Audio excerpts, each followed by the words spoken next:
მოგეხსენებათ, პანდემიიდან გამომდინარე სხვადასხვა უწყებაში არსებული მომსახურების უმეტესი ნაწილი დისტანციურ რეჟიმში გადავიდა. სამინისტროში არსებობს სამსახურები, რომელთა მუშაობა დისტანციურად უბრალოდ წარმოუდგენელია. ამის ერთ-ერთი ნათელი მაგალითია საგანგებო სიტუაციების მართვის სამსახური, რომლის შესაძლებლობების გაძლიერება და განვითარება სამინისტროსთვის პრიორიტეტულ მიმართულებად რჩება. 2020 წელს სამსახური 30 ახალი ევროპული სტანდარტის, ივეკო მაგირუსის მარკის სახანძრო სამაშველო მანქანითა და ახალი ტექნიკური აღჭურვილობით შეხვდა. გაუმჯობესდა ჩვენი მეხანძრე მაშველების სამუშაო პირობები და წელს პირველად მოხდა ცვლაში მყოფი მეხანძრე მაშველების კვებით უზრუნველყოფა. წელსვე გაიხსნა 3 ახალი სახანძრო სამაშველო შენობა ბორჯომში, ცხოროწყუსა და ანაკლიაში.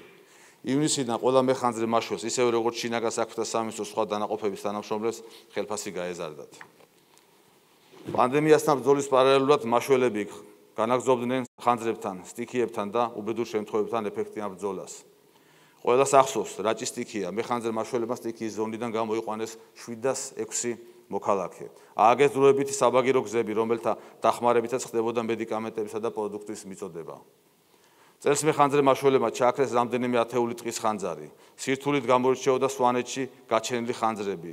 იყო შემთხვევები, როცა რთული რელიეფის გამო კერებთან სახანძრო სპეცტექნიკის მისვლა ვერ ხერხდებოდა და ჩვენი მეხანძრე მაშველები ხშირ შემთხვევაში სამთო აღჭურვილობის გამოყენებით ქვეითად მიდიოდნენ ცეცხლთან და დღე-ღამის განმავლობაში უწყვეტ რეჟიმში მუშაობდნენ.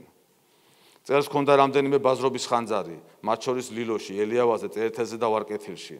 ეს უკანასკნელი განსაკუთრებულ საფრთხეს წარმოადგენდა, იყო ავტოგასამართ სადგურის აფეთქების და ხანძრის საცხოვრებელ კორპუსზე გადასვლის საფრთხე.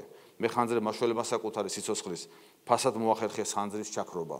შავი ზღვის სანაპირო ზოლზე ივნისიდან აგვისტოს ჩათვლით მაშველებმა გადაარჩინეს 346 მოქალაქის სიცოცხლე. მინდა გადავუხადო დიდი მადლობა საგანგებო სიტუაციების მართვის სამსახურს და თითოეულ მეხანძრე მაშველს.